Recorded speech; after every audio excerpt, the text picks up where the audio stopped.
Jean-Christophe Vitalon saisit le couteau, le planta, Anatole Bettencourt s'écroula. L'histoire prit fin ainsi, de manière bête. Les deux quadragénaires étaient pourtant très amis. Un parfait sur le verbette, car depuis la tromperie avec Elisa, leur entente avait pris l'eau.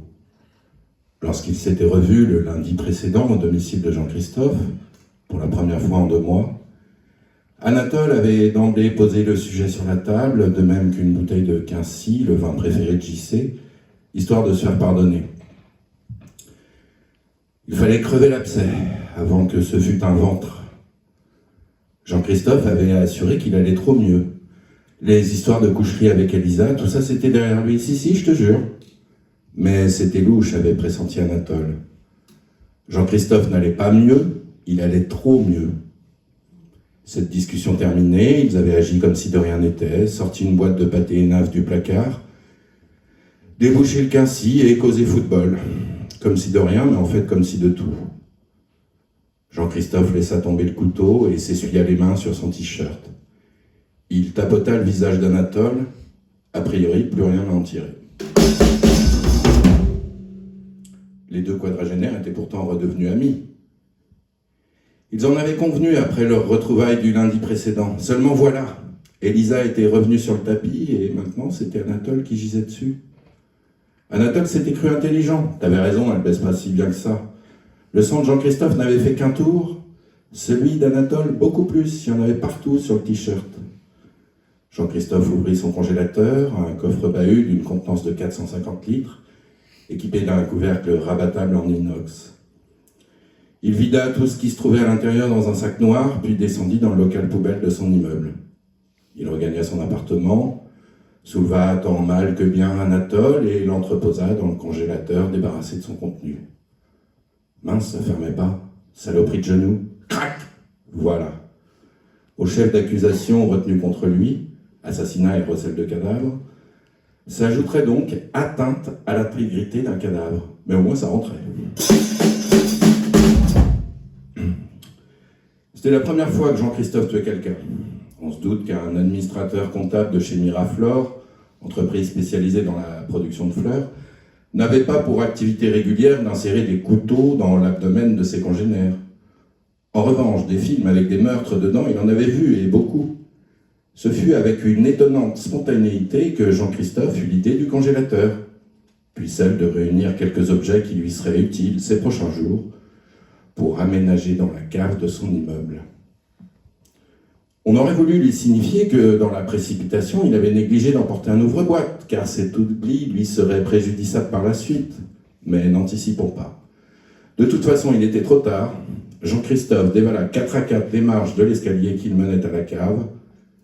À son arrivée dans l'immeuble, 10 ans plus tôt, le propriétaire lui avait expliqué que oui, d'accord, c'est un peu cher, 900 € pour un appartement de 38 mètres carrés, mais qu'il disposait, inclus dans ce prix, d'un local au sous-sol d'une taille presque équivalente.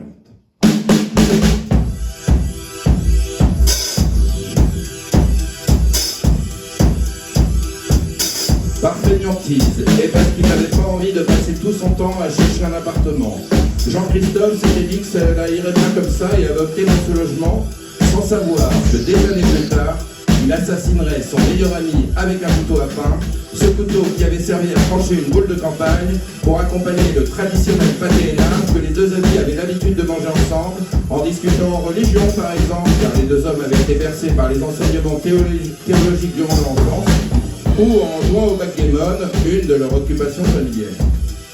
De fait, 900 €, c'était pas si cher au fond. D'autant que cette cave, Jean-Christophe la fréquentait tous les week-ends, qui s'était découvert l'année précédente une passion pour la peinture. Miraflore, c'était bien sympa, mais aligner toute la journée des chiffres dans des tableaux Excel ne comblait pas une existence. Au gré d'une visite au musée d'art de Nantes, il était tombé en arrêt devant un tableau de Raoul Dufy, Le Port du Havre, une œuvre de 1906 que le peintre avait réalisée dans une chambre dont la fenêtre ouverte, on apercevait un Beaujolais sur la gauche, donnait sur des bateaux, des drapeaux et de l'eau. Cette toile l'avait fasciné au point qu'il s'était intéressé à la vie du Raoul en question. Jean-Christophe avait même tenté, en vain car beaucoup trop compliqué, de corriger une phrase de la biographie de l'artiste sur Wikipédia. Raoul Dufy est second des 11 enfants de Léon Marius Dufy, comptable dans une entreprise de métallurgie, musicien amateur talentueux, et de son épouse née Marie-Eugénie Ida Lemonnier, native d'Honfleur. Le second des 11 enfants. Enfin, on n'écrit pas second quand il y a 9 autres rejetons derrière. On se doit d'utiliser le mot deuxième. On n'arrive pas second du Tour de France. Cela signifierait que les 163 autres coureurs cyclistes se seraient tous vautrés dans un virage du col du Tourmalet, en suivant à l'aveugle le camion publicitaire Justin Bridou, dont le chauffeur aurait par inadvertance laissé tomber sa cigarette allumée. Merde ma clope, merde le verre à vin, splash. Jean-Christophe s'était même imaginé une filiation avec le papa de Raoul, comptable tout comme lui, et s'était piqué de peindre à son tour. Dans son local, il disposait ainsi d'un réchaud à gaz, car il avait appris, grâce à un tutoriel YouTube, qu'il fallait réchauffer très légèrement de l'huile pour fabriquer sa propre peinture et composer ses pigments, ce que notre appliqué peintre du dimanche, après moult tentatives infructueuses, réalisait désormais à la perfection.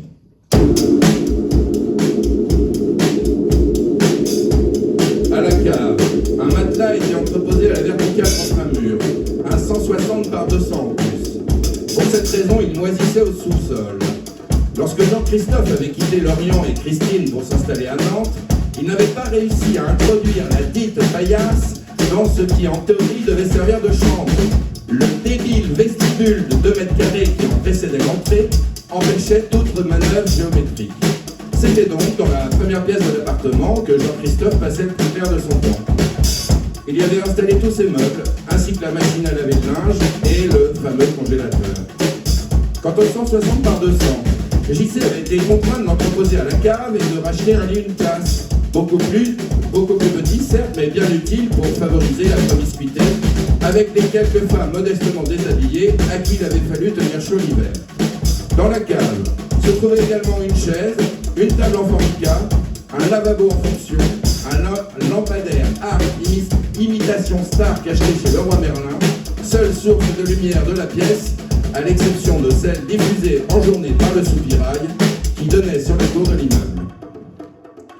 Il y avait aussi un mannequin en bois de sabac qu'il avait dégoté au marché aux puces pour apprendre à dessiner les positions du corps humain, et une bibliothèque remplie de livres ayant connu le même désagrément que le matelas cité plus haut.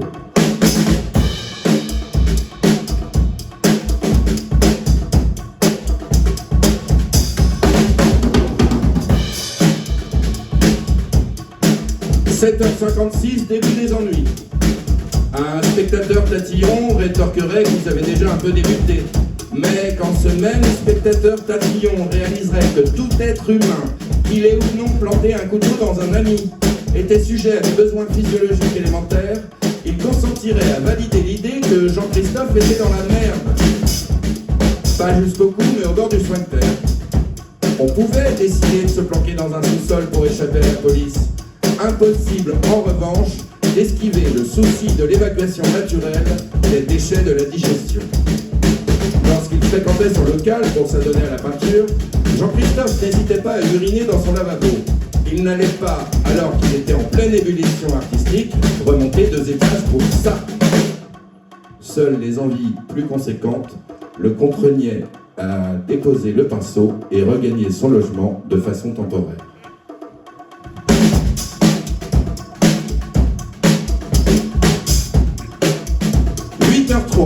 Il ne s'agissait malheureusement plus de ça, mais d'un besoin d'une autre teneur, plus difficile à éliminer dans un conduit de lavabo.